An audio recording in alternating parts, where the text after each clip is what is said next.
Ayo cegah penyakit kanker. Penyakit kanker adalah penyakit yang sangat ditakuti semua orang karena banyak menyebabkan kematian serta pembiayaannya yang mahal. Semua usia berpotensi terkena penyakit kanker.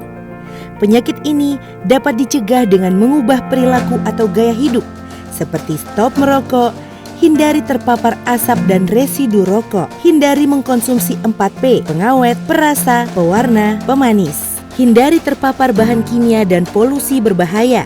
Rajinlah melakukan aktivitas fisik. Menerapkan perilaku hidup bersih dan sehat. Lakukan deteksi dini secara berkala.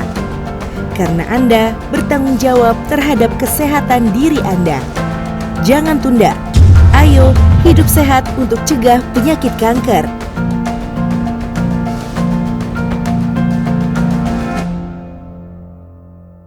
Masih ada yang khawatir divaksinasi. Iya Pak kata orang-orang kalau habis divaksinasi suka demam, kemerahan, bengkak di tangan nih. Tapi itu kan cuma sementara Pak, nanti juga hilang sendiri. Emangnya sampean udah divaksinasi? Nah, masih takut sama efek samping? Jangan khawatir. Umumnya setelah vaksinasi akan timbul reaksi, itu merupakan hal yang wajar. Namun biasanya bersifat ringan dan sementara. Setelah vaksinasi, jika terjadi nyeri, bengkak, atau kemerahan di tempat suntikan, kompres dengan air dingin. Jika demam,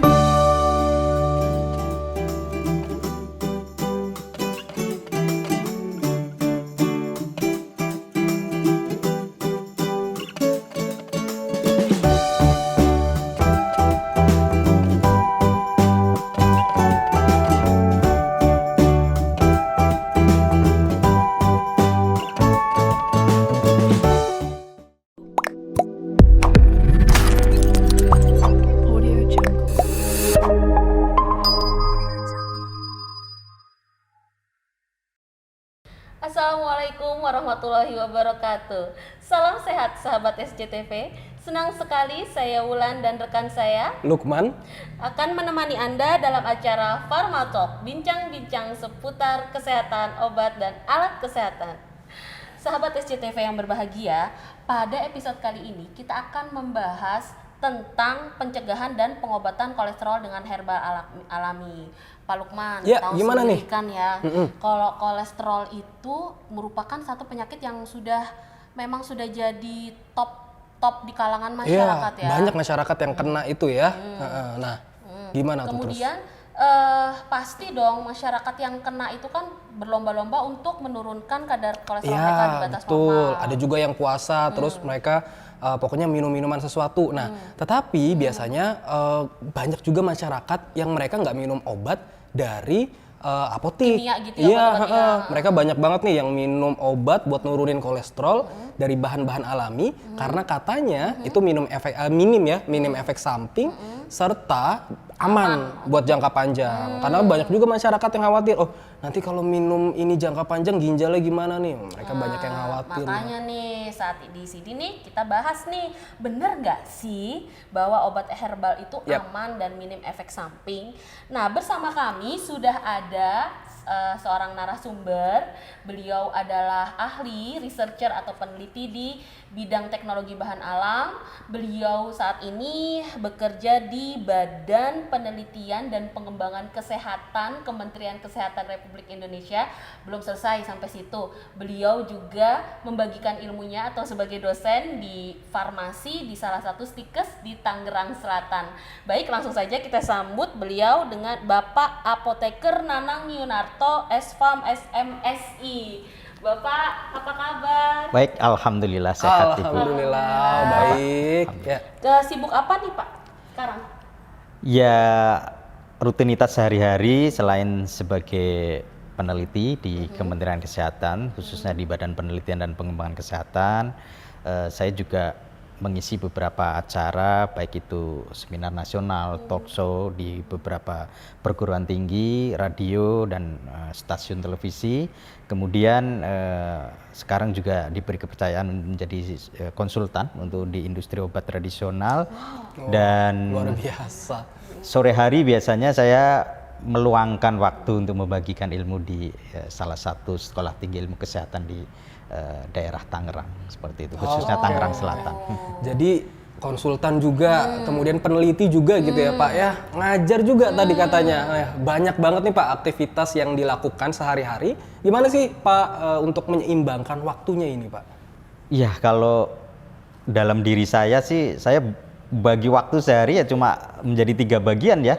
Apa aja untuk tuh? pekerjaan sepertiga memang untuk keluarga, kayak gitu, sepertiga ya untuk istirahat. Jadi dalam sepertiga di pekerjaan itu yang sekitar 8 jam saya bagi-bagi, baik di Kementerian Kesehatan, kemudian untuk menjadi konsultan, kemudian di biasanya kayak mengisi untuk talk show, webinar itu hanya di weekend, hanya terima di weekend karena itu di luar jam kerja saya ya sebagai peneliti. Dan untuk ngajar kan hanya sore sampai malam hari saja, sehingga itulah saya sehari-hari bagi waktunya seperti itu.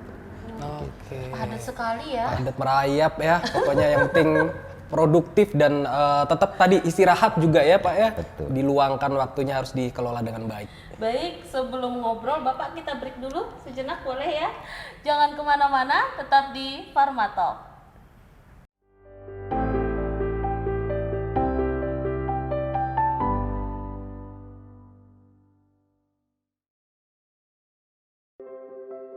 Corona ini tidak mengenal agama ya, tidak mengenal umur, tidak mengenal kedudukan, tidak mengenal jenis kelamin, semua sama. Kalau bicara pandemi ini kan secara global ya, maka ini semua menjadi kebutuhan dan tuntutan manusia di segala bangsa, bahwa sampai hari ini untuk pencegahan dan penurunan dari epidemi COVID-19 adalah dengan melalui vaksin. Vaksin itu adalah pelindung buat kita. Supaya kita tetap sehat, supaya kita bisa tetap beraktivitas. Lansia ini adalah kelompok rentan ya, jangan takut untuk divaksin. Karena manfaatnya sangat baik untuk kesehatan kita semua. Negara itu merawat, menjaga masyarakatnya. Masyarakatnya sehat, keluarga jadi sehat, bangsa juga jadi kuat.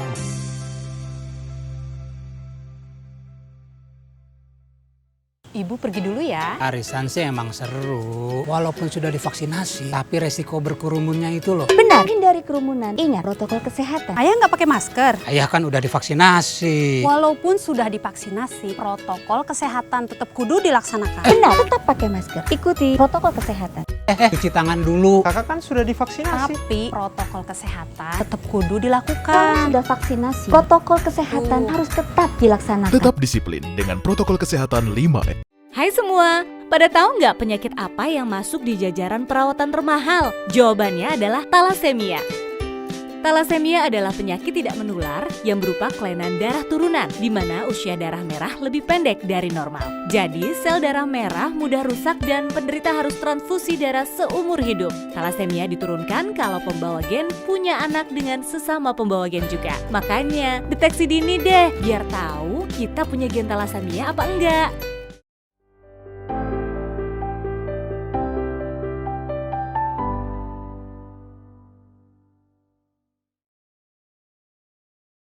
Kembali di Pharma Talk bersama saya Wulan dan rekan saya Lukman.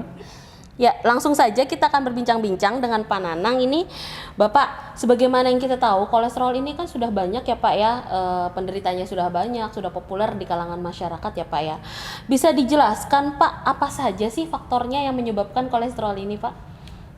Iya, terima kasih Bu Wulan. Jadi selama ini banyak masyarakat yang tidak menyadari bahwa mereka itu di dalam tubuhnya ya, terutama di dalam darah mereka itu tingkat kandungan kolesterolnya itu udah sangat tinggi.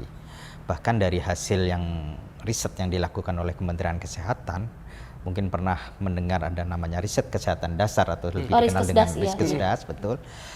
Terakhir di tahun 2018 ya, dari penduduk Indonesia baik di daerah perkotaan maupun pedesaan yang dilakukan pemeriksaan kolesterol, 37% ya, 37% itu sudah kolesterolnya itu sudah tinggi. Jadi sudah di atas normal. Jadi kalau rentang kolesterol normal kan di bawah 200 ya miligram per desiliter. Lah yang sudah di atas normal, jadi udah kategori tinggi yang di atas 200 miligram per desiliter itu sudah sekitar 37%. Jadi penduduk Indonesia ini prevalensinya ya udah cukup tinggi. Dari 100 orang berarti 37 orang sendiri yang sudah memiliki kadar kolesterol tinggi, dan banyak sekali yang tidak menyadari bahwa kolesterol yang ada di dalam tubuh mereka tinggi. Malah uniknya justru mereka nggak menyadari ya. Tidak menyadari, tidak menyadari. Lah faktor apa sih sebetulnya yang menyebabkan ini? Yang paling pertama adalah faktor makanan. Faktor makanan. Meskipun di dalam tubuh kita sendiri bisa memproduksi kolesterol, ya kita tidak makan makanan berkolesterol pun kita bisa produksi dalam tubuh kita itu produksi kolesterol. Secara sistem metabolisme di dalam tubuh kita itu bisa. Tetapi yang mengakibatkan angkanya menjadi tinggi, nilainya menjadi tinggi justru faktor dari luar seperti makanan-makanan yang banyak mengandung terutama lemak jenuh ya, seperti kuning telur, kemudian betul ya. Kemudian makanan-makanan berminyak, gorengan itu lumayan cukup cepat, terutama itu gorengan berminyak. Iya. Iya, santan ya. Padang kan identik ya dengan makanan-makanan yang bersantan kan, gulai, kemudian rendang, kan semuanya menggunakan santan ya dengan bahan kelapa seperti itu. Itu juga tinggi. Terus makanan-makanan yang manis. Makanan yang manis itu juga jadi tidak hanya menyerang untuk pasien-pasien diabetes. Manis, gula kayak gitu. Metabolisme akhirnya kan adalah asetil-CoA. Asetil-CoA ini justru sebagai sumber utama nanti produksi kolesterol.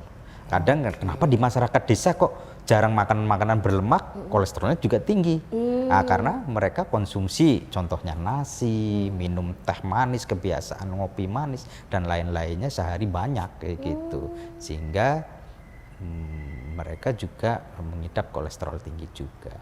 Seperti itu. Jadi tidak hanya makanan berlemak, manis-manis pun ya. Dari gula pun bisa.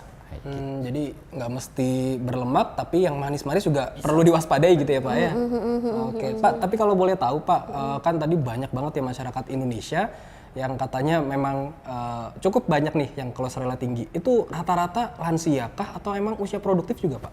Kalau dari hasil riset yang kami lakukan, kan yang kami periksa darahnya adalah usia di atas 15 tahun ya. Nah sekarang ini sudah mulai rata dari usia kalangan muda, produktif maupun tua kayak gitu, semua beresiko. Apalagi sekarang anak-anak muda ya suka sekali makanan-makanan yang cepat saji ya, fast food, junk food seperti itu. Itu bisa juga tuh ya Pak ya kolesterol. Iya, rata-rata kan itu memang makanan-makanan yang berlemak kan seperti itu. Enak soalnya Pak. Enak betul. Enak.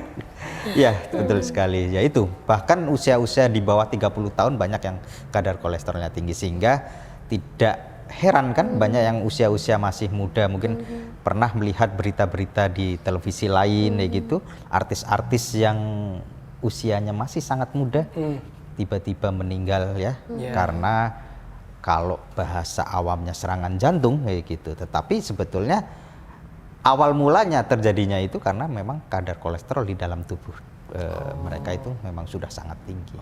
Biang keroknya ya kolesterol gitu ya Pak ya. Biang kerok. Terus Pak mau tahu juga nih Pak, apa namanya, karena kan mungkin banyak yang nggak sadar. Ada nggak sih Pak yang mungkin bisa kita ketahui dari mulai gejala gitu ya kalau kolesterol kita mungkin tinggi gitu. Kira-kira gimana Pak? Inilah nggak enaknya atau jahatnya kolesterol ini seperti ini. Jadi kolesterol ini kalau di fase-fase awal sampai fase-fase menengah itu non gejala. Jadi dokter umum, dokter internis pun ya penyakit dalam kayak gitu tidak akan bisa mengetahui bahwa seorang pasien ini dia mempunyai kadar kolesterol tinggi atau enggak. Jadi kita baru tahu kalau kadar kolesterol di dalam tubuh kita itu tinggi hanya dari hasil pemeriksaan. Pemeriksaan kan sekarang sudah banyak ya dijual alat-alat medis gitu, pemeriksaan yang sistem cepat, rapid test gitu, yang dengan menggunakan darah tepi yang dari ujung jari ataupun dengan darah vena ya. Kalau vena kan secara validitas lebih akurat dan lebih valid ya. Kalau darah tepi valid juga, tetapi tingkat kevalitannya lebih rendah diberikan dari darah vena yang diambil dari vena lengan kita gitu. Jadi kita bisa memastikan bahwa itu kolesterolnya di dalam tubuh kita itu tinggi itu dari hasil pemeriksaan. Jadi kalau ada masyarakat yang merasa, oh saya kok sering kesemutan, oh saya kok di tengkuk lehernya kok kayak menegang, pegal, itu bukan ciri-ciri kolesterol seperti itu. Jadi non gejala, sehingga sering kalau WHO, Badan Kesehatan Dunia, mengistilahkan hiperlipidemia atau kandungan lipid yang tinggi di dalam tubuh kita itu sebagai penyakit silent killer, jadi yang membunuh orang secara diam-diam karena nggak ada gejala kayak gitu, sehingga tiba-tiba berefek fatal seperti itu. Mesti waspada banget berarti ya. Efeknya seperti apa tuh Pak terhadap organ lain tuh Pak? Lah ini pintu masuknya penyakit-penyakit yang mematikan memang dari kolesterol tinggi. Jadi faktor pembunuh pertama kan penyakit kardiovaskuler ya. Contohnya seperti jantung koroner, kemudian stroke ya, kemudian ada penyakit seperti iskemi. Lah semua diawali adalah dengan kadar kolesterol tinggi. Jadi pintu masuknya dengan kadar lemak, kolesterol yang ada dalam darah kita tinggi. Sebagai contoh ilustrasinya, orang yang menderita jantung koroner. Jantung koroner itu disebabkan karena pembuluh yang ada di dalam jantung kita kan menyempit. Sempitnya karena apa? Karena kadar lemak yang ada di dalam darah itu tinggi. Lemak ini tidak larut dalam air. Sedangkan darah isinya hampir sekitar 70-80% adalah air kan? Karena tidak larut di dalam air, dengan keadaan yang sangat banyak kadar kolesterol di dalam tubuh kita, terutama di dalam darah, lama-kelamaan menjadi jenuh. Sehingga jenuh, akhirnya mereka nanti akan melekat di dalam pembuluh-pembuluh darah, terutama pembuluh darah yang ada di jantung. Karena jantung kan sebagai pusat sirkulasi darah, seperti itu, masuk maupun keluarnya darah. Dengan melekatnya lemak, lama-kelamaan pembuluh darah yang ada di jantung akan menyempit. Menyempit, otomatis pompa jantung menjadi berat. Nah, kalau sudah tidak bisa lewat dalam pembuluh darah itu, maka terjadilah serangan jantung. Itu untuk yang jantung koroner. Kemudian yang aterosklerosis. Aterosklerosis, lemak kolesterol yang melekat itu nanti akan membentuk namanya sel busa. Sel busa, kalau di dalam bahasa ilmiahnya foam cell gitu. Sel busa ini yang akan menyebabkan sel-sel di dalam semua pembuluh, nggak hanya pembuluh jantung, itu nanti akan mengalami kematian dan rusak, sehingga selnya akan menjadi mati. Yang ini yang mengakibatkan penyakit namanya aterosklerosis. Nah, semuanya adalah akibat dari tingginya kadar lemak maupun kolesterol yang ada di dalam darah kita. Pengaruhnya nanti ke sana, sehingga orang tiba-tiba kena serangan jantung, sebetulnya itu bukan sesuatu yang tiba-tiba, karena memang kolesterol ini terjadi tidak hanya terjadi dalam waktu yang singkat, karena ini bisa terjadi bulanan maupun tahunan. Tidak seperti Bu Wulan atau Pak Lukman, oh malam ini makan seafood kayak gitu, besoknya langsung tinggi itu tidak. Karena ini terbentuk jangka panjang kayak gitu, bisa berbulan-bulan hingga tahunan, dan itu yang akibat fatalnya yang bisa nanti baru ketahuan secara tiba-tiba, seperti serangan jantung, kemudian iskemi ya, jantung koroner, bahkan sampai stroke seperti itu. Berarti progresif dan memang tadi silent killer itu ya Pak? Iya, itu. Baik. Terus Pak, kita kan waspada gini ya Bu Wulan ya, bagaimana sih caranya mencegah nih Pak kolesterol ini biar nggak tinggi, karena khawatir juga ya. Benar. Ya. Apakah sampai harus diet ketat atau gimana gitu Pak? Iya. Bagaimanapun juga kan kolesterol bukan sesuatu yang harus kita hindari sebetulnya ya. Kadarnya yang penting dalam jumlah yang normal. Karena kolesterol itu memang dalam tubuh kita itu dibutuhkan karena fungsi hormon seperti hormon produksi ya untuk kita bisa menghasilkan keturunan, itu kan dibuatnya dari kolesterol seperti itu. Dibutuhkan oleh tubuh kita, cuma jumlahnya memang yang kita harus seimbang, normal, tidak boleh berlebihan. Jadi prinsipnya karena di dalam tubuh kita juga sudah bisa produksi kolesterol sendiri, makanya memang pertama adalah asupan makanan. Yang tidak kita nggak boleh makan sate kambing, tidak boleh makan daging hewan berkaki 4, tidak boleh makan, enggak. Yang penting jumlahnya seimbang aja seperti itu. Kalau mengkonsumsinya berlebihan harus diimbangi dengan olahraga. Olahraga. Yang seperti apa tuh Pak? Olahraga minimal adalah seminggu itu 4-5 kali dengan durasi atau lama waktunya itu 30 menit minimal.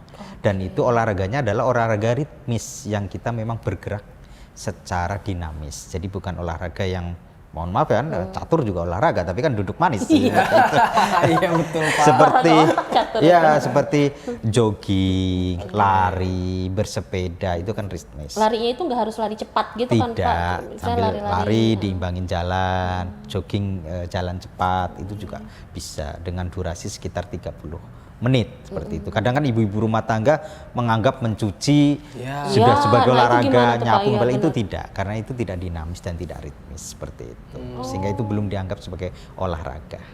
Oke, selain olahraga mungkin Pak ada lagi Pak? Yang paling penting itu memang pertama adalah makanan. Ya, dan yang kedua adalah pola hidup, gaya hidup yang diimbangi dengan olahraga teratur itu. Tapi kalau yang sudah kejadian kadar kolesterolnya memang sudah tinggi di dalam tubuh, di samping 2 tadi kita harus iringin dengan obat-obatan. Obat-obatan bisa dengan obat yang memang sekarang sudah banyak beredar maupun dengan obat alami yang memang secara efek samping dari hasil banyak penelitian memang lebih aman dibandingkan dengan obat-obat kimia ya atau obat-obat sintetis seperti itu. Oke baik, cuman kan semakin kesini ya Pak, kita semakin tahu bahwa masyarakat itu lebih minat justru pada obat-obat herbal ya Pak ya, bahan alam ya, yang natural. Benar, yang jamu-jamuan dan sebagainya nih Pak ya. Adakah bahan alam yang bisa mencegah atau mungkin mengobati kolesterol itu sendiri Pak? Iya baik Bu Wulan, itu pandangan masyarakat tidak salah ya memilih obat-obat alami, obat-obat herbal, karena memang obat yang sekarang banyak beredar kan memang golongan-golongan obat kimia yang paling banyak digunakan ya di fasilitas pelayan kesehatan itu kan golongan statin ya, mungkin pernah dengar simvastatin, rovastatin, atorvastatin seperti itu. Dari hasil banyak penelitian yang sudah dipublikasikan di jurnal-jurnal ilmiah internasional, efek sampingnya ternyata cukup banyak, apalagi apabila digunakan dalam jangka waktu yang panjang. Karena pengobatan untuk kolesterol tinggi ini tidak bisa cuma dalam waktu seminggu 2 minggu. Secara panduan manajemen hiperlipidemia itu minimal adalah 3 bulan pengobatannya, seperti itu. Sehingga efek sampingnya memang cukup serius seperti hepatotoksik, jadi ada kelainan di fungsi hatinya, kemudian miopati, kemudian retinopati ya, jadi ada kelainan di retinanya, beberapa retina mata ya Pak ya? Orang mulai agak rabun seperti itu beberapa efek samping dari golongan statin, sehingga orang banyak memilih ke obat-obat yang herbal di sini juga. Kalau saya menyarankan adalah herbal memang yang sudah teruji khasiatnya ya, baik secara preklinik maupun secara klinik.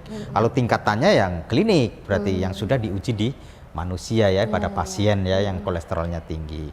Nah, contohnya yang pertama adalah seperti ekstrak dari daun gambir, itu sudah ada uji klinisnya seperti ekstrak itu. Daun gambir ya, daun gambir. Iya. Nama stasiunnya yang dari daun itu. Kebalik ya. Terus yang kedua teh hijau. Nah, karena keduanya ini mempunyai kandungan yang sama ya, kandungan zat aktifnya itu katekin. Katekin ini mempunyai mekanisme kerja mirip simvastatin. Jadi dia menghambat enzim yang nanti mengubah asetil-CoA menjadi kolesterol. jadi dia mencegah pembuatan kolesterol itu sendiri. Betul. Jadi mekanisme kerjanya sama, tetapi efek sampingnya sangat kecil seperti itu. Apalagi kalau dari bahan alam, karena sudah ada juga uji keamanannya ya, baik secara akut yang jangka pendek dengan dosis yang sangat besar maupun pada dosis memang untuk pengobatan ya selama 3 bulan sampai 12 bulan. Jadi secara penggunaan jangka panjang pun itu aman. Kemudian yang ketiga adalah temulawak.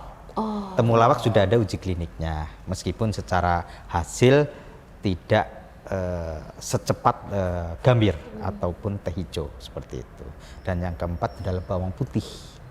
Lah banyak masyarakat kan yang menggunakan ada tanaman-tanaman lain seperti daun salam, kemudian ada labu siam. Kalau yang itu masih penelitiannya masih sebatas preklinis di hewan coba. Jadi secara tingkatan lebih rendah dibandingkan dengan uji klinis seperti tadi. Oke, baik. Jadi berarti tadi teh hijau, gambir, temulawak, sama bawang putih. Itu untuk menurunkan kolesterol. Iya, oke, baik. Makin seru banget nih Pak tapi kita harus break dulu sebentar. Kita jeda dulu ya Pak ya. Tetap bersama kami di Pharmatalk.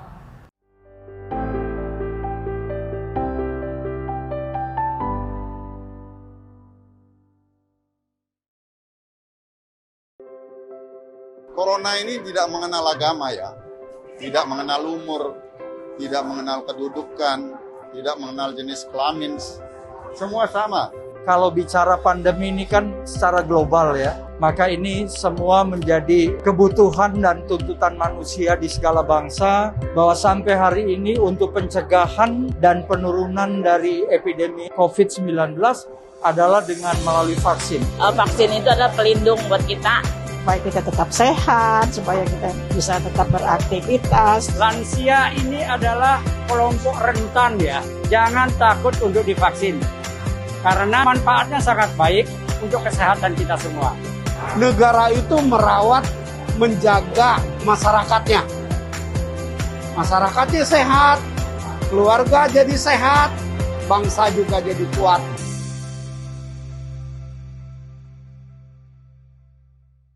Ibu pergi dulu ya. Arisan sih emang seru. Walaupun sudah divaksinasi, tapi resiko berkerumunnya itu loh. Benar, hindari kerumunan. Ingat protokol kesehatan. Ayah nggak pakai masker. Ayah kan udah divaksinasi. Walaupun sudah divaksinasi, protokol kesehatan tetap kudu dilaksanakan. Benar, tetap pakai masker. Ikuti protokol kesehatan. Cuci tangan dulu. Kakak kan sudah divaksinasi. Tapi protokol kesehatan tetap kudu Kalau dilakukan. sudah vaksinasi, protokol kesehatan harus tetap dilaksanakan. Tetap disiplin dengan protokol kesehatan 5M. Hai semua, pada tahu nggak penyakit apa yang masuk di jajaran perawatan termahal? Jawabannya adalah talasemia.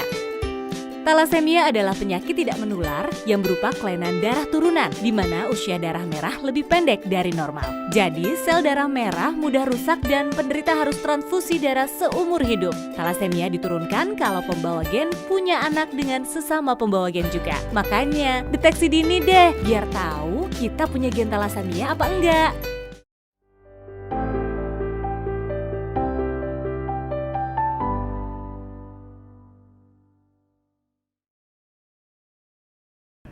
Kembali lagi di Pharmatalk bersama saya Wulan dan rekan saya Lukman. Baik, langsung saja lanjut. Tadi kan kita sudah membahas bahan herbal apa saja yang bermanfaat untuk kolesterol. Tadi ada teh hijau, ada temulawak, ada bawang putih, dan ada daun gambir. Baik, sebelum ke bahan herbalnya nih Pak, saya mau tanya gimana sih Pak pasien-pasien kolesterol di masa pandemi seperti ini? Ya, terima kasih Bu Wulan. Jadi efek dari pandemi ini memang sangat signifikan ya, bermakna sekali terhadap meningkatnya pasien-pasien kolesterol ya, hiperlipidemia ini. Karena memang dengan pandemi ini banyak aktivitas-aktivitas yang biasanya sering dilakukan di luar rumah, baik itu pekerjaan, olahraga, masyarakat sekarang cenderung takut untuk keluar rumah. Terutama di tahun pertama pandemi kan, saat itu memang vaksin belum ada, kemudian pemeriksaan masih mahal ya untuk kita diagnosa positif dia terkena COVID atau tidak. Masyarakat banyak yang takut kayak gitu, sehingga mereka lebih banyak berdiam diri di rumah, aktivitas fisiknya berkurang, kemudian malas memasak, lebih banyak mereka membeli makanan melalui aplikasi online, terutama makanan-makanan yang cepat saji, sehingga angka kolesterol ya terutama di penduduk Indonesia gitu menaik cukup drastis. Beberapa pemeriksaan ya yang sudah kami lakukan di tahun 2020-2021, selama 2 tahun ini kami banyak melakukan screening, pemeriksaan kesehatan di masyarakat gitu. Rata-rata hampir sekitar 50% mereka kenaikan kadar kolesterol. Gede banget kenaikannya ya. Jadi dampak pandemi, diem di rumah nggak olahraga, mesen makan atau bikin makannya juga sembarangan, tinggi juga. Iya, jadi kaum yang biasanya jadi kaum pekerja langsung jadi kaum rebahan nah, gitu. Itu dia. Karena semua di situ pusatnya, di meja, di kasurnya ya. Oke. Baik, Pak, mau nyambung ke tadi bahwa ada juga kan kita bisa mengonsumsi katanya herbal, bahan dari alam. Nah, kalau kita ngomongin cara minumnya atau aturan minumnya, kalau obat kan mungkin ada dosisnya nih Pak, berapa kali sehari, 1 tablet gitu ya. Kalau herbal ini gimana sih Pak aturannya atau sediaannya gitu Pak? Penggunaan herbal ini meskipun secara segi keamanannya jauh lebih aman ya daripada obat kimia, tetapi kita juga tidak bisa dengan serta-merta menggunakan secara sembarangan. Karena meskipun obat alami tetap ada takarannya, ada dosisnya kayak gitu. Saran saya gitu sebagai peneliti yaitu khususnya dari Kementerian Kesehatan juga, gunakanlah memang produk yang memang sudah terregister di Badan Penelitian di Badan Pengawasan Obat dan Makanan, BPOM ya Pak ya. Di BPOM, karena di situ pasti sudah ada data ilmiahnya, sudah ada data dukungnya, baik dari segi khasiat berapa dosisnya maupun dari segi keamanannya kayak gitu. Karena sekarang kan aspek yang harus dimiliki oleh suatu produk, terutama obat ya, tidak aja obat kimia, termasuk obat alami, itu minimal 3. Dari segi keamanan, safety-nya, kemudian dari segi khasiatnya, efikasinya, dan dari segi mutu, quality, sehingga tidak dengan mudah atau dengan sembarangan dibuat juga. Jadi harus dibuat di industri yang memang memenuhi persyaratan cara pembuatan obat yang baik, persyaratan cara pembuatan obat tradisional yang baik. Jadi obat-obat yang sudah memiliki nomor izin edar, kalau saran saya untuk dikonsumsi, sudah banyak kok produk-produknya yang ada kayak gitu. Dan bisa dilihat di di internet atau di websitenya Badan POM. Di situ ada produk-produk bahan alam yang untuk menurunkan kolesterol seperti itu. Oke, jadi memang harus ini ya Pak, kita juga harus melihat apakah si obat herbal ini sudah terregistrasi oleh di Badan POM dan teruji juga baik secara preklinis maupun klinis gitu ya Pak ya, sehingga keamanannya bisa dipertanggungjawabkan gitu, sekali. Udah pasti deh amannya. Berarti Pak, kalau misalkan sudah terregister di kemasan itu memang ada cara minumnya ya? Sudah ada. Jadi kategorinya kan obat tradisional atau obat alami kan ada 3 ya. Paling rendah kan, paling bawah adalah jamu. Kalau jamu kan hanya berdasarkan pengalaman turun-temurun, riwayatnya hanya riwayat empiris, betul. Dan itu tidak harus disertai dengan bukti ilmiah yang lebih valid gitu. Kemudian di atasnya ada obat herbal terstandar, yaitu sudah ada data keamanan, kemudian sudah ada data khasiat, tapi baru secara preklinik di hewan coba. Dan yang paling tinggi adalah fitofarmaka. Ya, fitofarmaka adalah kategori obat alami yang sudah setara, selevel dengan obat kimia karena sudah diujikan di pasien manusia. Nah, umumnya sekarang kan banyak di iklan ya, banyak beredar sebagai jamu, obat herbal tradisional, bahkan ada yang sebagai suplemen kayak gitu, suplemen minuman kesehatan atau suplemen kesehatan lah. Suplemen itu secara kategori malah lebih rendah lagi dari obat tradisional karena biasanya kalau tidak memenuhi uji gitu, maka produsen akan larinya ke bentuknya suplemen karena suplemen kan tidak ada klaim membantu mengobati kayak gitu atau mengobati seperti itu.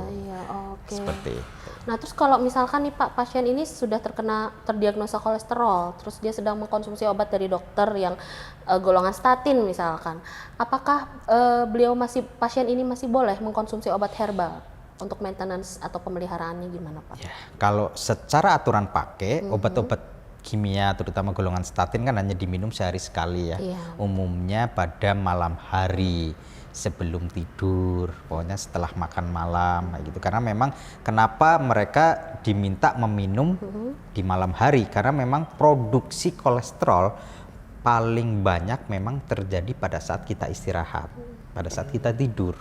Jadi malam hari kan memang orang umumnya kan jam biologisnya kan istirahat malam hari, sehingga diminumnya malam hari. Lah, apakah diperbolehkan dikonsumsi bersamaan dengan obat herbal ya?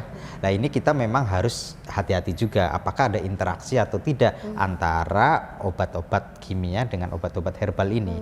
Kalau interaksinya hanya sinergi, saling menguntungkan, itu akan baik. Tapi kalau dia malah mengurangi efek, itu kan menjadi kurang optimal nanti efeknya. Sehingga biasanya para ahli maupun peneliti-peneliti dari obat bahan alam, jika ada pasien yang ingin mengkonsumsi obat bahan alam, amannya memang harus ada jarak atau interval waktunya minimal 2 jam. Kalau seumpama mengkonsumsi obat-obat kimia jam 8 malam kayak gitu, berarti mengkonsumsi obat herbalnya bisa lebih dulu jam 6 sore atau mungkin jam 10 malam, sehingga untuk meminimalkan adanya interaksi. Secara efek juga diharapkan dia lebih sinergis, jadi lebih simultan ya, efeknya saling berkolaborasi untuk dia menurunkan kolesterol seperti itu. Tapi kalau sudah ada obat-obat bahan alam yang sudah masuk obat herbal terstandar atau bahkan fitofarmaka, ya cukup dengan obat-obat bahan alam aja, tidak perlu mengkonsumsi obat-obat kimia seperti itu. Oke, gitu Pak Lukman. Berarti ini sebenarnya tadi tuh saya sempat ini ya Pak ya, untuk bawang putih nih Pak. Kan bawang putih itu kan sering dipakai dimasakan ya. Dimasakan. Ada orang yang kadang justru males beli obat-obatan misalkan, udah gigit bawang putih aja gitu. Nah, digadoin ya. Bener. Gimana tuh Pak efeknya untuk bawang putihnya kalau misalkan bawang putih itu digado sendiri atau diformulasikan menjadi obat herbal tuh Pak, atau dimasakan? Kendalanya kan seperti ini. Kalau kita melakukan konsumsi sendiri, beli sendiri, kemudian itu kita tidak bisa menjamin kualitasnya. Pertama itu. Terus yang kedua, dosisnya menjadi tidak terukur. Bisa terlalu sedikit atau mungkin saking sukanya gitu. Contohnya tadi dengan bawang putih sehari bisa sampai 10, 20 biji gitu ya. Tidak peduli. Mohon maaf mulutnya bau seperti itu. Sehingga tidak terkontrol akhirnya. Nah, beda jika sudah dalam bentuk sediaan. Kalau belum bentuk sediaan kan minimal bentuknya adalah ekstrak. Dan sudah dalam bentuk sediaan, dalam bentuk kapsul atau mungkin dalam bentuk tablet salut. Nah, itu sudah dilindungi. Sehingga secara bau dan lain-lainnya dapat kita hindari. Kemudian dosisnya juga sudah tepat. Yang ketiga, secara kualitas, itu karena diproduksi di fasilitas memang khusus obat tradisional gitu, pembuatan produksi obat tradisional secara kualitas juga terjamin seperti itu. Kendalanya itu memang, tapi kalau semua ini hanya untuk mencegah gitu, mencegah boleh gitu, mencegah boleh, tidak untuk mengobati ya gitu, mencegah juga boleh, akan tetapi ya jangan terlalu banyak seperti itu, karena mencegah kan kita nggak sakit gitu. Beda kalau kita dalam kondisi memang sudah sakit kolesterol seperti itu. Baik. Terus Pak, kalau tadi kan memang sebetulnya sudah sempat disinggung juga ya bahwa obat-obatan herbal ini katanya aman. Tapi kalau jangka panjang terus-menerus, misalkan saya tiap hari minum ekstrak teh hijau, ekstrak ini itu, gimana tuh Pak kira-kira? Ya. Terima kasih Pak Lukman, ini pertanyaan yang bagus juga bagi masyarakat gitu, karena masyarakat memang awam ya menganggap bahwa semua yang di label obat herbal itu aman ya, belum tentu kayak gitu. Makanya semua riset atau penelitian selain menguji efeknya, khasiatnya, dia juga menguji keamanannya. keamanannya di sini jangka pendek ya dengan toksisitasnya akut, dan jangka panjang ya baik yang subkronik maupun kronik itu juga diuji, dan itu menjadi salah satu riset yang nanti akan dilampirkan pada saat kita mengajukan registrasi nomor izin edar produk kita ke Badan POM seperti itu. Jadi itu memang harus dilampirkan. Tidak semua yang obat alami digunakan dalam jangka panjang itu pasti aman kayak gitu. Tidak, karena memang ada dosis itu. Jadi amannya dibatasi dengan dosis kayak gitu. Ada dosis maksimal yang boleh dikonsumsi seperti itu, bisa boleh dikonsumsi. Akan tetapi kalau kita menggunakan konversi dosis, biasanya obat-obat alami itu cenderung memang hampir keseluruhannya memang aman, kecuali memang dari tanaman-tanaman yang mempunyai efek yang terapinya memang sudah sangat sempit. Ya mungkin Pak Lukman, Bu Wulan tahu ada beberapa seperti jarak ya, pernah dengar mungkin ya jarak seperti itu. Kemudian ada beberapa tanaman-tanaman yang Rauwolfia seperti itu kan memang untuk terapi asma, itu kan indeks terapinya sempit. Jadi itu harus hati-hati, memang kita tidak kecubung ya, pernah dengar ya. Jadi kan kecubung, ya itu untuk asma gitu, tetapi indeks terapinya karena sangat sempit kayak gitu, sehingga dosis kecil pun dia sudah memberikan efek kayak gitu. Indeks terapi sempit maksudnya itu, sehingga kita harus hati-hati, jangan kelebihan. Kalau kelebihan kan fatal. Makanya sering pernah dengar ada orang keracunan kecubung seperti itu kan. Iya, pernah, gitu. Nah, itu apalagi kalau dalam jangka pendek kan itu toksisitasnya akut seperti itu. Jadi tidak semua yang dari tanaman, tidak semua yang dari alam itu aman.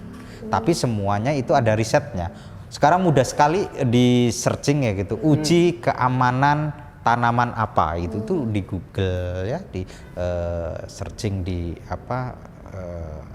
bantuan media untuk searching ya, untuk pencarian online akan keluar semua kok kayak gitu. Jadi keamanan seperti itu. Tapi relatif hampir secara keseluruhan memang aman, hanya tanaman-tanaman tertentu yang memang tidak aman. Makanya Badan POM juga mengeluarkan juga list tanaman-tanaman yang tidak aman. Makanya mereka ada tanaman-tanaman yang menjadi red notice ya kayak gitu, sehingga kadang tidak diperbolehkan menjadi bahan baku untuk obat tradisional seperti itu. Oh, berarti tetap harus memperhatikan aturan pakai yang tertera di kemasan obatnya. Betul, sediaan dosisnya itu ya. Benar, nggak bisa sembarang-sembarang kita minum. Takutnya kebablasan Pak. Namanya masyarakat kan suka sekali ya kalau yang tanaman-tanaman natural, herbal gitu Pak. Kemudian berarti ada tetap ada efek sampingnya ya Pak, obat herbal itu? Efek samping sangat kecil, karena dalam uji toksisitas, uji keamanan kan efek samping dilihat.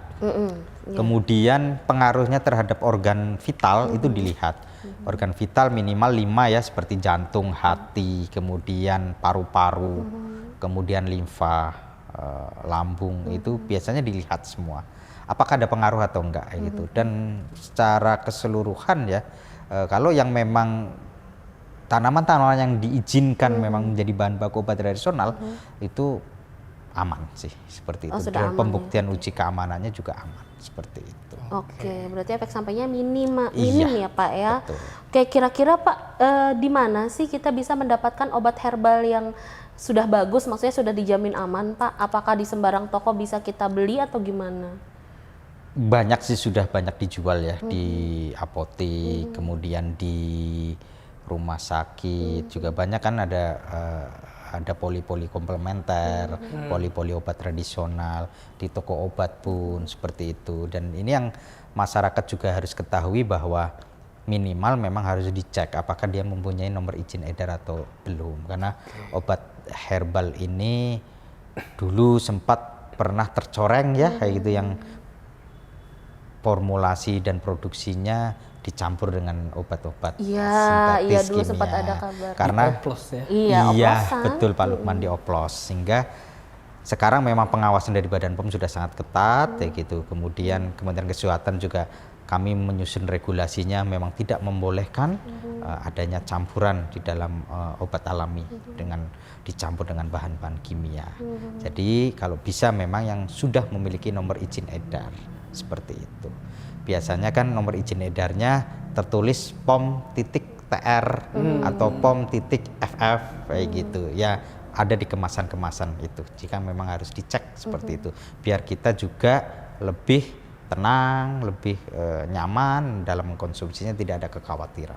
Oke, berarti dimanapun kita membeli kita tetap harus teliti dengan mengecek ada nggak nomor registrasi dari BPOM-nya itu. Betul, jangan sampai salah nih belinya malah yang nggak terregister. Benar. Terus Pak mau tanya juga nih, kalau misalkan tadi mungkin sudah sempat juga disinggung sama Bapak ya, bahwa kalau pencegahan pun sebenarnya nggak apa-apa karena mencegah. Nah itu ada bedanya nggak sih Pak minumnya antara yang memang udah sakit kolesterol sama yang kita masih sehat gitu? Kalau di dosis minumnya? Jadi gitu. misalnya belum kena kolesterol, iya ada nggak tuh Pak beda? Kalau secara dosis relatif, kalau untuk mencegah jauh lebih kecil, jauh lebih kecil, karena memang untuk preventif ya, pencegahan kayak gitu kan. Pencegahan memang tidak apa-apa kayak gitu kan. Kalau pencegahan kan berarti kita belum terkena penyakit tersebut, tetapi kita berusaha gitu untuk mencegah supaya tidak terserang penyakit tersebut. Dosisnya relatif lebih kecil, sehingga kalaupun kita mau mengkonsumsi sendiri di rumah, ekstrak gambir, teh hijau kayak gitu, kemudian temulawak, bawang putih kayak gitu, ya secukupnya saja, nggak usah berlebihan, karena memang efeknya pencegahan ya.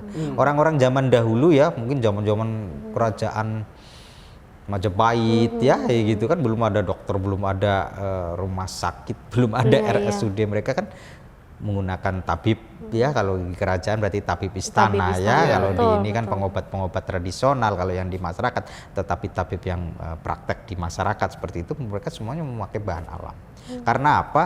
Obat-obat kimia yang sekarang memang ditemukan dan digunakan oleh para tenaga medis, semua riset dan penemuannya semua adalah dari bahan alam seperti itu. Metformin, iya betul, kayak metformin ya, yang untuk diabetes mellitus, kemudian ada vincristin, vimblastin ya, yang digunakan untuk kanker, itu kan dari tapak darah, contohnya seperti itu kan, semuanya memang dari bahan alam. Paracetamol pun awal mulanya gitu kan, dari salik alba kayak gitu, sehingga karena daripada kita menebangi pohon kayak gitu, makanya dibuatlah obat sintetis kimianya seperti itu, karena semua penemuannya dari bahan alam seperti itu. Oke, kemudian nih Pak, untuk cara minumnya nih Pak, contoh seperti teh hijau. Teh hijau itu kan sudah menjadi minuman favorit, bahkan di restoran pun ada. Betul. Apakah cara minumnya itu kita harus pakai air hangat atau boleh pakai air es? Yang penting kita minum teh hijau itu, atau bagaimana tuh Pak? Ya, sekarang ini kalau kita fokus ke kolesterol ya, memang konsumsinya lebih baik dengan air hangat. Karena justru kalau dengan air dingin, apalagi air es ya kayak gitu, itu juga mempermudah menggumpalkan lemak-lemak di dalam darah kita. Oh, berarti gitu. suhu itu mempengaruhi ya Pak? Pengaruh. Ya? Jadi kalau mau meminum teh hijau apa-apa akan lebih baik jika menggunakan air yang hangat. Ya sebagai analoginya, ya kalau kita beli Sopiga ya, pada saat kita baru beli kondisinya kan kuahnya kan bening-bening aja kan, cair-cair aja kayak gitu. Tapi begitu kita sudah biarkan ya di udara terbuka, ditaruh di panci mungkin sekian lama, lemaknya kan dingin ya, udah dingin, lemaknya mulai menggumpal dan muncul. Itu sama di dalam tubuh kita juga seperti itu. Apalagi kalau kita tambahin dengan air es, air dingin seperti itu, akan lebih mempercepat penggumpalan lemak di dalam darah kita. Wow, seru sekali ya Pak Lukman ya, obrolan kolesterol kita kali ini. Bisa bermanfaat buat kita sehari-hari ya. Banget, dan bisa buat masyarakat juga. Baik Bapak, kita jeda dulu ya Pak ya. Jangan kemana-mana, tetap di Pharma-Talk.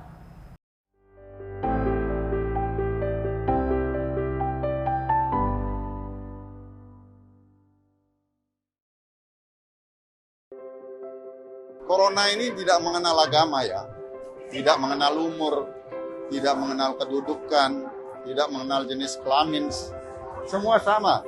Kalau bicara pandemi ini kan secara global ya, maka ini semua menjadi kebutuhan dan tuntutan manusia di segala bangsa, bahwa sampai hari ini untuk pencegahan dan penurunan dari epidemi COVID-19 adalah dengan melalui vaksin. Vaksin itu adalah pelindung buat kita. supaya kita tetap sehat, supaya kita bisa tetap beraktivitas. Lansia ini adalah kelompok rentan ya. Jangan takut untuk divaksin. Karena manfaatnya sangat baik untuk kesehatan kita semua. Negara itu merawat, menjaga masyarakatnya. Masyarakatnya sehat, keluarga jadi sehat, bangsa juga jadi kuat.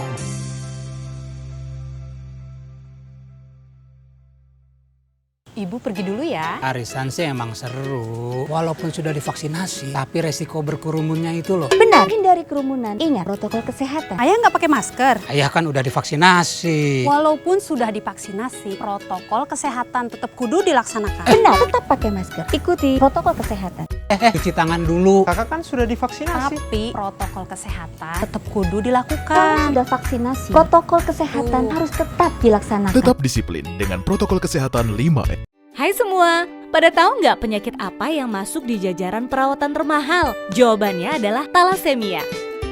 Talasemia adalah penyakit tidak menular yang berupa kelainan darah turunan, di mana usia darah merah lebih pendek dari normal. Jadi, sel darah merah mudah rusak dan penderita harus transfusi darah seumur hidup. Talasemia diturunkan kalau pembawa gen punya anak dengan sesama pembawa gen juga. Makanya, deteksi dini deh, biar tahu kita punya gen talasemia apa enggak.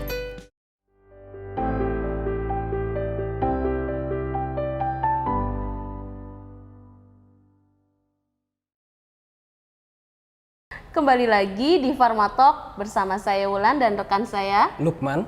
Baik, Pak Lukman, kita udah sampai di segmen akhir nih. Iya, betul. Nggak terasa ya. Benar, seru banget deh tadi ngobrolnya. Bapak, sebelum kita penutup acara, apakah adakah pesan-pesan dari Bapak untuk masyarakat tentang pencegahan dan pengobatan kolesterol oleh bahan herbal? Silahkan. Ya, baik, terima kasih Bu Wulan, Pak Lukman. Untuk masyarakat umum, terutama usia-usia muda, kemudian masyarakat usia produktif ya, kita di sini sekarang sudah mulai harus berhati-hati terhadap tingginya angka kolesterol di Indonesia, karena dari hasil banyak penelitian memang angka kolesterol tinggi yang sekarang terjadi di Indonesia banyak dialami oleh usia-usia produktif. Jadi usia-usia di antara 20 sampai 40 tahun itu banyak yang mengisi porsi angka kolesterol tinggi yang ada di Indonesia. Sehingga bagaimana sih supaya kita terhindar? Yang pertama memang pola konsumsi makanan kita sehari-hari juga memang harus dijaga. Makanan-makanan yang tinggi lemak ya, tinggi kolesterol, seperti kuning telur, daging hewan, terus lemak-lemak jenuh, seafood, ya makan makanan seafood, santan, itu gorengan-gorengan, itu juga harus kita batasi, bukan tidak boleh ya, tapi jumlahnya yang kita batasi. Kemudian kita juga harus aktif dalam melakukan aktivitas fisik, olahraga sehari 4-5 hari, dan aktivitas fisik yang diperlukan adalah yang dinamis, seperti jogging, kemudian lari, bisa bersepeda, berenang, seperti itu, dan itu harus rutin dilakukan sehingga kolesterol yang ada di dalam tubuh kita menjadi seimbang, sehingga kita bisa terhindar dari dampak yang cukup fatal ya akibat kolesterol yang tinggi di dalam tubuh kita, seperti penyakit stroke, jantung koroner, kemudian ada aterosklerosis, iskemi, dan lain sebagainya. Apabila kita sudah terjangkit kolesterol tinggi, maka alangkah baiknya kita melakukan proses pengobatan sampai tuntas, karena pengobatan kolesterol ini membutuhkan waktu yang cukup lama, sekitar 3 bulan sampai tuntas, karena kolesterol ini mirip seperti bola bekel. Jadi kadang naik kadang turun, nggak stabil. Tetapi kadang naik kadang turun nggak stabil ini yang justru berbahaya. Tapi kalau menjalani pengobatan sampai tuntas 3 bulan, biasanya relatif akan stabil, dan akhirnya tinggal pola hidup kita yang perlu kita jaga. Itu saja dari saya. Terima kasih. Luar biasa. Luar biasa. Pola hidup, pola makan jadi ya. benar-benar harus dijaga banget ya. Bahkan sampai tadi tipsnya juga kalau misalkan kita memutuskan buat obat herbal, mengonsumsi obat herbal, harus waspada juga kan Bu Wulan ya? Betul, harus teregistrasi oleh BPOM. Baik, Sahabat SCTV, tadi sudah kita saksikan bersama obrolan dan penjelasan dari narasumber kita Bapak Nanang terkait pencegahan dan pengobatan kolesterol dengan bahan alam. Tadi juga sudah dijelaskan dari mulai kolesterol itu faktornya apa saja, tanda dan gejalanya, pencegahannya gimana, serta tadi ada obat herbalnya juga Pak Lukman. Iya betul, jenis-jenisnya ya, ada gambir ya, kemudian bawang putih, teh hijau, sama gitu temulawak. Temulawak, betul, itu bisa kita konsumsi, tapi dengan catatan harus terregistrasi di Badan POM. Betul. Oke, baik, terima kasih kepada Bapak Nanang sudah membagi ilmunya kepada kami, Bapak. Alhamdulillah bermanfaat sekali untuk Terima kami. Ini kita pulang-pulang langsung. Iya, mendadak diet ya. Mendadak diet, rajin olahraga gitu kan. Baik, sahabat SCTV, demikian acara Talk Show Pharma Talk episode ini. Saya, Wulan, dan rekan saya Lukman beserta kru SCTV pamit undur diri. Wabillahi taufiq wal hidayah. Wassalamualaikum warahmatullahi wabarakatuh. Waalaikumsalam warahmatullahi wabarakatuh.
Ayo cegah penyakit kanker. Penyakit kanker adalah penyakit yang sangat ditakuti semua orang karena banyak menyebabkan kematian serta pembiayaannya yang mahal. Semua usia berpotensi terkena penyakit kanker. Penyakit ini dapat dicegah dengan mengubah perilaku atau gaya hidup seperti stop merokok, hindari terpapar asap dan residu rokok, hindari mengkonsumsi 4P, pengawet, perasa, pewarna, pemanis. Hindari terpapar bahan kimia dan polusi berbahaya. Rajinlah melakukan aktivitas fisik. Menerapkan perilaku hidup bersih dan sehat. Lakukan deteksi dini secara berkala. Karena Anda bertanggung jawab terhadap kesehatan diri Anda. Jangan tunda. Ayo hidup sehat untuk cegah penyakit kanker.